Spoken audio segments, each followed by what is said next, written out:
Hai, dengan Miss Misteri di sini yang akan membawakan kisah Tangisan Pocong.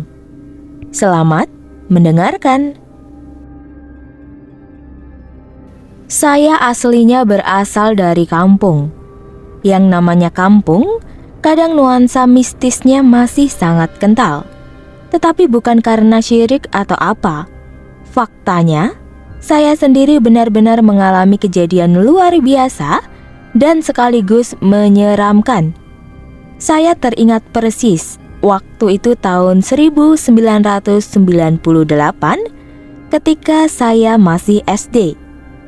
Semua bermula dari suara tangisan misterius pada tengah malam. Kampung saya kecil dan suasananya tentram. Warga-warga di sana soleh dan baik-baik. Saya bahkan mengenal hampir seluruh warga di sana. Maklum, karena warga kampung tidak terlalu banyak. Jadi, mayoritas pasti sudah saling mengenal. Dari dulu, semenjak saya kecil, saya kenal dengan seorang bapak yang namanya Pak Misno. Beliau ini orangnya kasar, sering mabuk-mabukan, judi, dan bermain perempuan. Belakangan ini, beliau meninggal karena terjangkit penyakit kelamin. Dengar-dengar sih kena sifilis, tetapi entah benar atau tidak. Yang pasti, karena fasilitas kesehatan kampung yang serba minim, dia akhirnya melewati hari-harinya di gubuk luar kampung, dan beberapa bulan kemudian akhirnya meninggal dunia. Sebagian besar warga yang selama ini memang tidak memiliki hubungan yang baik dengannya tidak pergi melayat. Selain masih dendam, ada juga yang enggan datang karena takut ketularan penyakit itu, walau yang bersangkutan telah meninggal. Singkat cerita, jenazah Pak Misno dimandikan, dikafankan, lalu disolatkan di masjid kampung. Kamis siangnya pun dimakamkan dengan hanya dihadiri oleh Pak Lurah dan beberapa orang saja. Tidak ada yang aneh dengan prosesi pemakamannya. Semuanya berjalan dengan cepat dan setelahnya masing-masing pun pulang ke rumah. Saat malam harinya, tepat malam Jumat, kampung kami yang biasanya sunyi diusik dengan suara teriakan warga yang heboh. Setelah diusut, ternyata ada warga yang melihat pocong di dekat rumah pengasingan Pak Misno. Pocong tersebut bahkan terdengar seperti menangis. Ya, semenjak mengidap penyakit, Pak Misno tinggal di gubuk kecil di luar kampung kami. Karena selain tidak kuat menanggung malu, juga dikucilkan oleh warga. Semua orang pun mulai berspekulasi.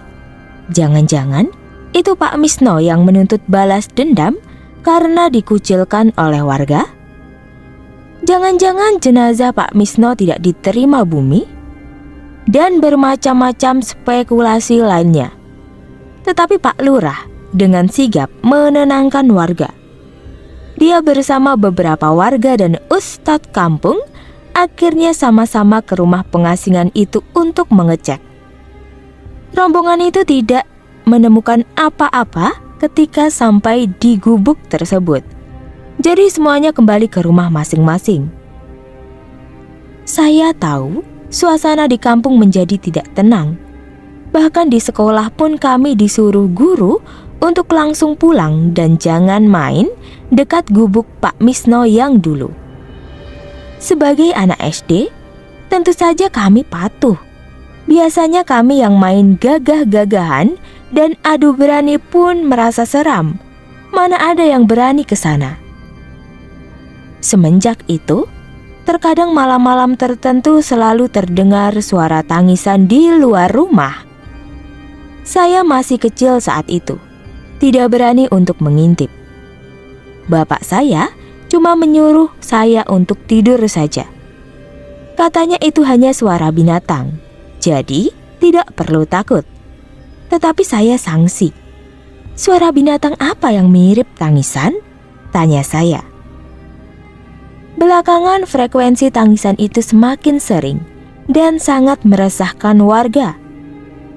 Setelah musyawarah, mereka memutuskan untuk melakukan patroli malam itu juga. Bahkan beberapa warga mengatakan akan mencoba menangkap hantunya, yakni hantu pocong yang menangis setiap malam itu. Malam harinya, suasana lumayan tegang. Bapak bersama tetangga yang lain pada keluar rumah. Beliau berpesan kepada ibu dan saya untuk tetap berada di dalam rumah. Saya dan ibu bersama-sama di dalam kamar tidur. Jam 9, ibu sudah tertidur. Sekitar pukul 10 malam, rasa penasaran saya muncul. Saya ingin sekali melihat bagaimana orang dewasa menangkap pocong menangis peneror warga kampung itu. Jadi saya nekat keluar melalui jendela kamar, lalu mengendap-endap agak jauh dari rumah. Setelah agak jauh dari rumah, saat melihat kiri dan kanan, ternyata tidak ada satu orang pun. Kemana ya mereka? Bukankah mereka sedang melakukan patroli dan berburu pocong? Saya pun berjalan lebih ke depan, melihat ada orang atau tidak. Semakin lama saya semakin menjauh dari rumah. Saya pikir karena mereka berburu pocong, jadi seharusnya mereka pergi ke rumah Pak Misno. Jadi saya pun ke sana dengan berlari. Maklum, rasanya seram sekali. Mana kondisi jalan kampung yang gelap dan pencahayaan hanya dari bulan saja. Jadi pinginnya cepet-cepet sampai di sana. Sesampainya di sana, nafas saya ngos-ngosan karena lari cukup jauh tanpa henti. Belum selesai ngatur nafas, saya terpana. Gubuknya sepi, gelap, tanpa cahaya lampu, dan tanpa sebatang hidung manusia pun di sana. Jadi kemana semuanya? Belum selesai saya berpikir, tiba-tiba suara isakan tangis terdengar dari arah samping.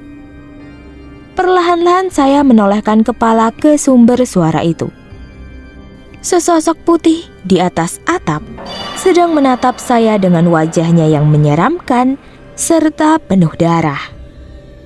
Sosok itu lalu turun dan mendekat ke arah saya.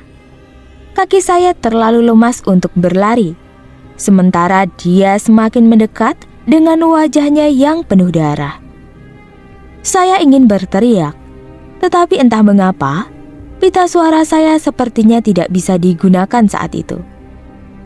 Jantung saya berdegup sangat kencang. Pocong itu semakin mendekat, semakin dekat, dan semakin dekat. Suara tangisannya pun semakin keras, dan semakin keras. Saya bisa melihat wajah pocong itu. Anehnya, walaupun suaranya menangis, saya tidak menangkap ekspresi wajah sedih. Wajahnya tidak menunjukkan raut muka apapun. Saya melihatnya dengan jelas. Itu adalah Pak Misno.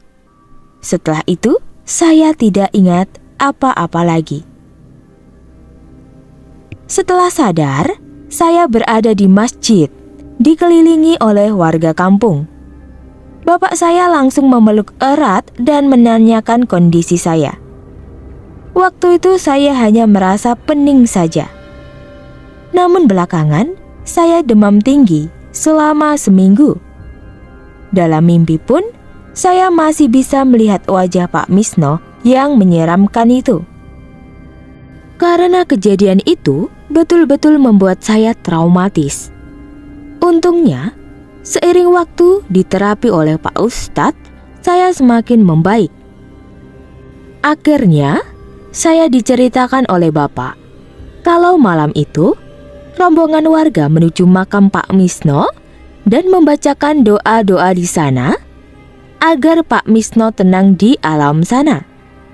Ternyata sosok pocong yang menyerupai Pak Misno adalah sosok jin kafir yang selama ini adalah perewangan Pak Misno. Jin itu berhasil ditangkap dan dikunci dalam tasbih Pak Ustadz. Tasbih ini akhirnya dibuang ke laut sehingga tidak akan mengusik warga kampung lagi. Semenjak itu, suasana di kampungku tidak lagi mencekam dan tidak ada lagi gangguan pocong menangis.